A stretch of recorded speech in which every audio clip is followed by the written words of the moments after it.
Bonsoir, bienvenue dans votre journal d'information. À la une de l'actualité martiniquaise, la Fondation Clément inaugure son nouvel espace d'exposition avec une monographie d'Hervé Télémaque. La SAMAC présentait ses vœux ce matin à l'espace aéroservice du Lamentin. Un point d'information était proposé aux organisateurs de spectacles à l'approche du carnaval. Notre invité ce soir est un musicien caribéen qui aime jouer la musique de sa région. Nous recevons Joël Littori, chanteur du groupe Valenjo. Bonsoir Joël. Bonsoir et bonsoir à tous ceux qui regardent KMT. Zouk TV. Zouk TV, excusez-moi.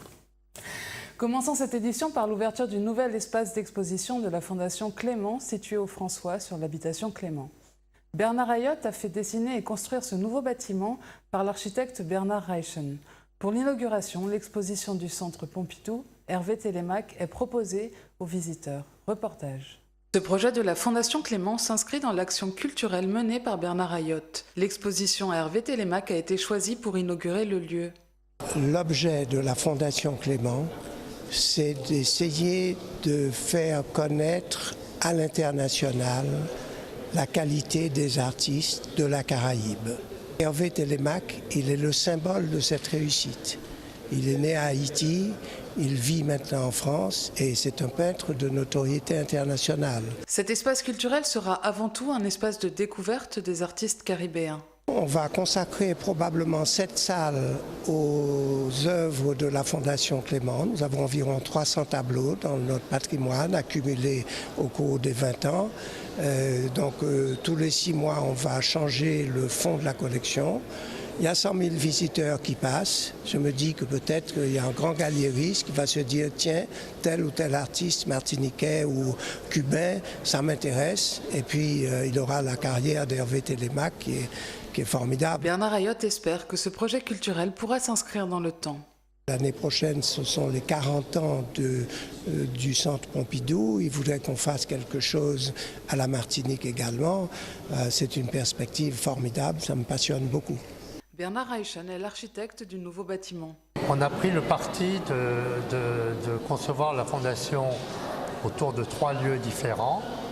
L'un, la cuverie existait déjà, c'est là où a été préfiguré le principe des expositions de la fondation.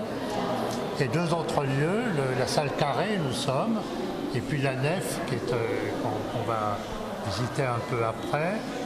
Et ces 2 lieux devaient, dans le paysage extérieur, avoir la même échelle que l'échelle des chais, c'est-à-dire une échelle qui est un peu plus grande que les cases et même que la maison, et qui est évidemment plus petite que la distillerie, pour garder l'intégrité de la lecture du site historique. La fondation est restée dans la continuité du récit de l'habitation. Le récit, c'est le cumul entre une aventure humaine et une aventure architecturale et physique qui s'est construite au fil du temps. Et il fallait trouver la bonne réponse pour situer ces salles de l'habitation dans quelque chose qui est à la fois très spectaculaire et très fragile. L'exposition Hervé Télémaque, préparée par le Centre parisien Georges Pompidou, est la première monographie de l'artiste dans la Caraïbe.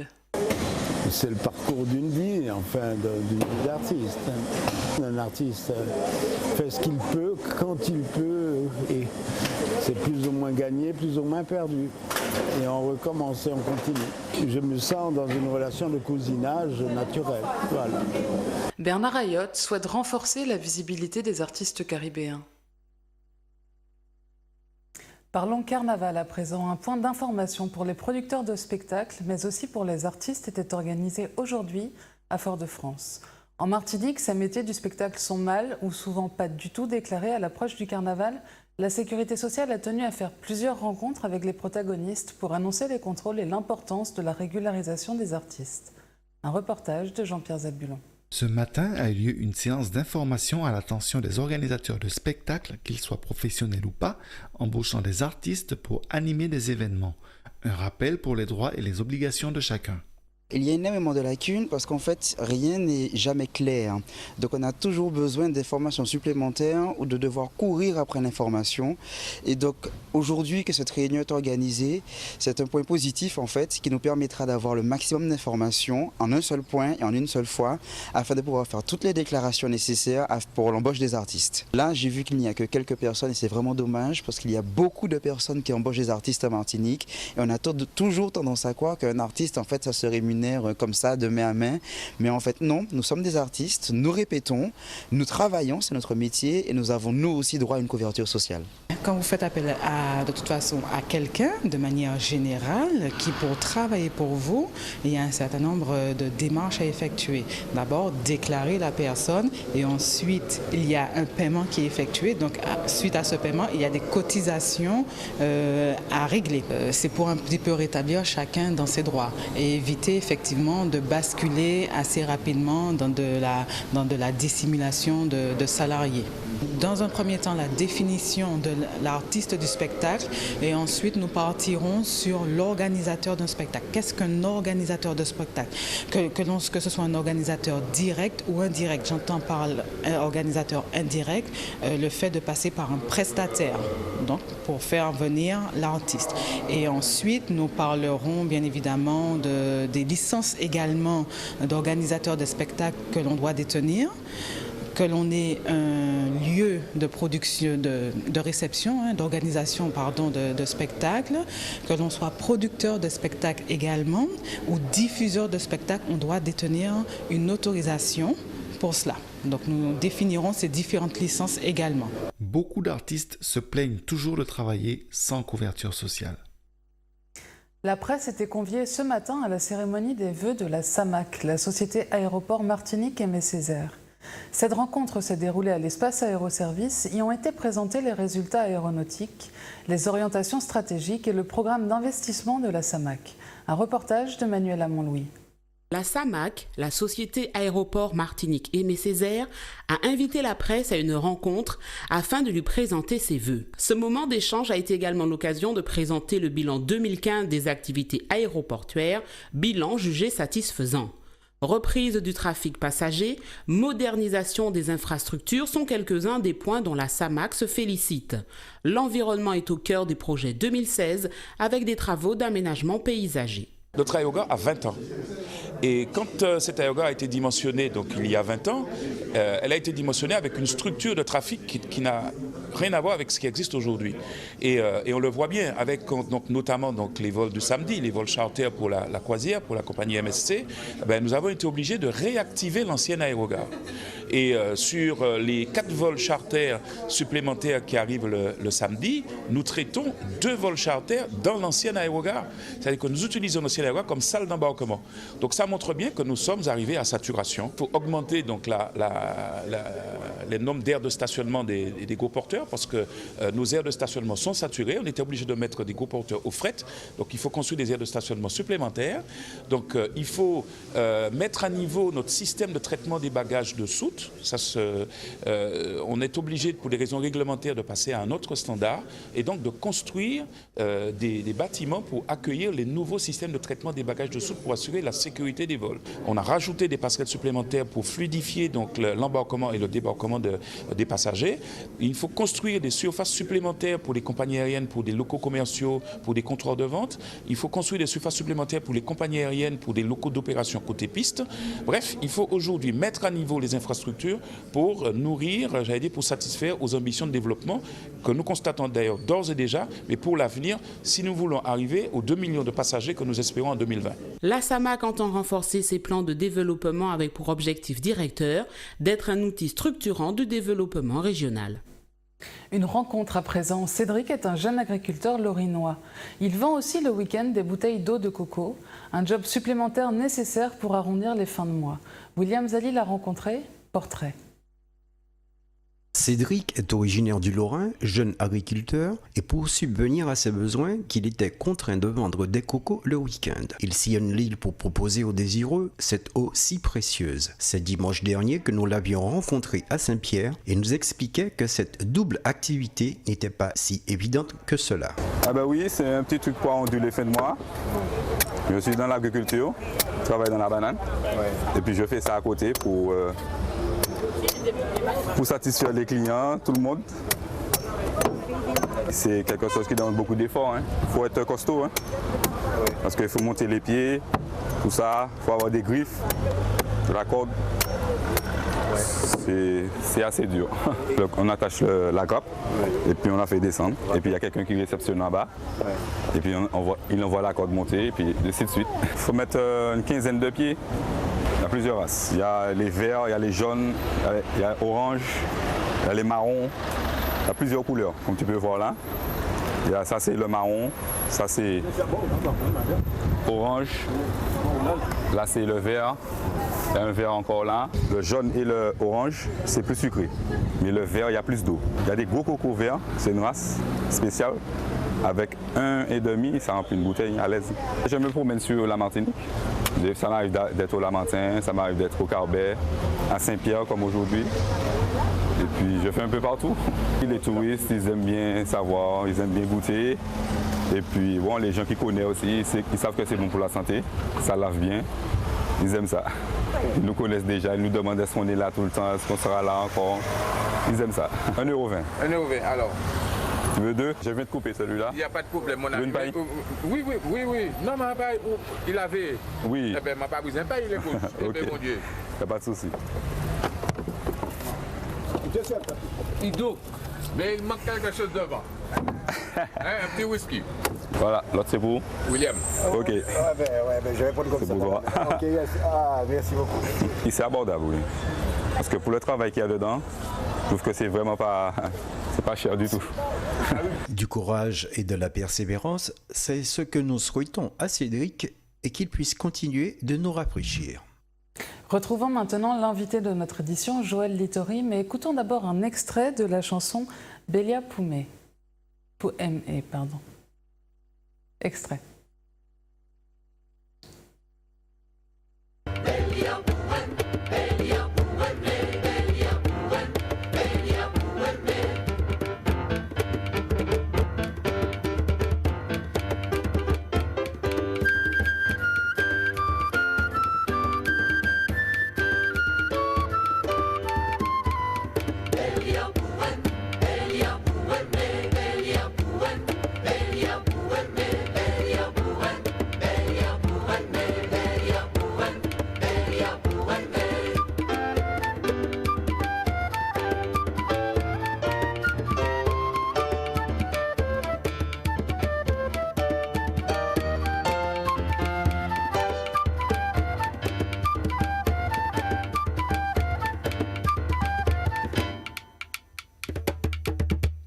Boudoum patapata.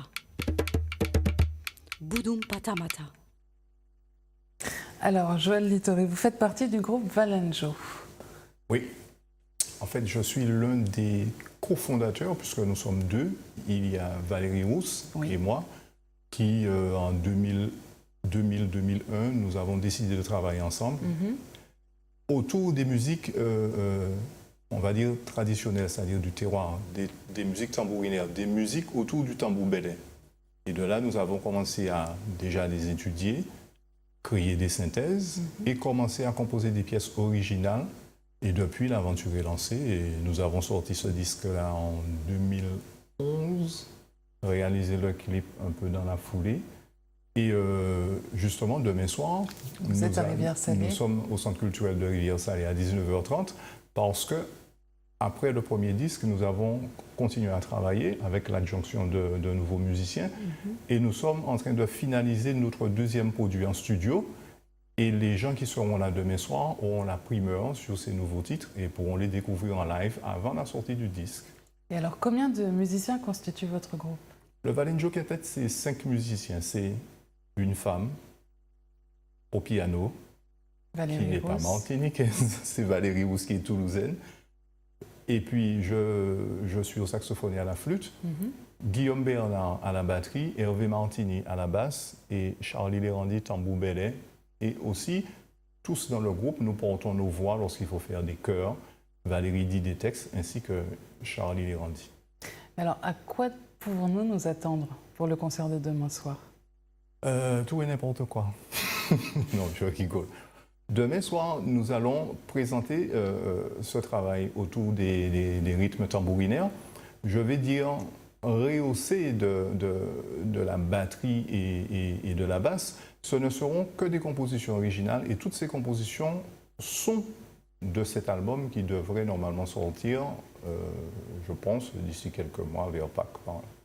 Alors, pourquoi c'est aussi important pour vous de travailler avec de la musique traditionnelle, martiniquaise, les tambours, le bélé? Parce que je suis martiniquais dans un premier temps et que j'estime que le bélé, particulièrement la musique qui va avec le tambour, c'est l'un des éléments déterminants de la culture martiniquaise. Je dis l'un des éléments parce que c'est vrai que les non-afro-descendants vont dire que, par exemple, les Indiens vont dire oui, mais nous avons nos musiques traditionnelles. Mais en tout cas, pour nous qui sommes afro-descendants, je dis que c'est l'un des éléments fondamentaux. Et du coup, au lieu d'aller essayer de travailler autre chose et je ne sais pas moi, de marcher sur des chemins qui ont été tracés, nous avons une musique qui est très peu exploitée. Nous nous sommes dit, mais pourquoi ne pas nous lancer dans cette tâche-là et la travailler? Essayer d'en faire autre chose que ce qui existe déjà, puisque le bélé majoritairement existe dans sa forme traditionnelle. Savoir tambour, tibois, chanteur, répondait. Nous l'avons quelque part porté au niveau des instruments. Vous faites évoluer finalement ces sonorités du tambour? Je ne veux pas dire ça parce que je risque d'avoir des problèmes. Je dirais que nous lui donnons une nouvelle direction, qui est peut-être la nôtre, qui sera critiquable. Au contraire, on voudrait que ça soit critiquable pour que les choses évoluent, comme vous dites. Mais nous avons pris ce parti-là et nous nous y tenons. C'est-à-dire tous les morceaux qui constituent l'album sont de cet ordre-là. C'est-à-dire qu'il n'y a pas de mélange. Merci Joël Littori d'avoir répondu à notre invitation. Je vous remercie. Donc je le rappelle, demain soir, le groupe Valenjo joue au Centre culturel de Rivière-Salée à 19h30. C'est la fin de cette édition. Retrouvez dans un instant les informations nationales et internationales avec Euronews et à 20h30 votre émission Le Kiosque. Passez une agréable soirée et un bon week-end sur Zouk TV. À lundi.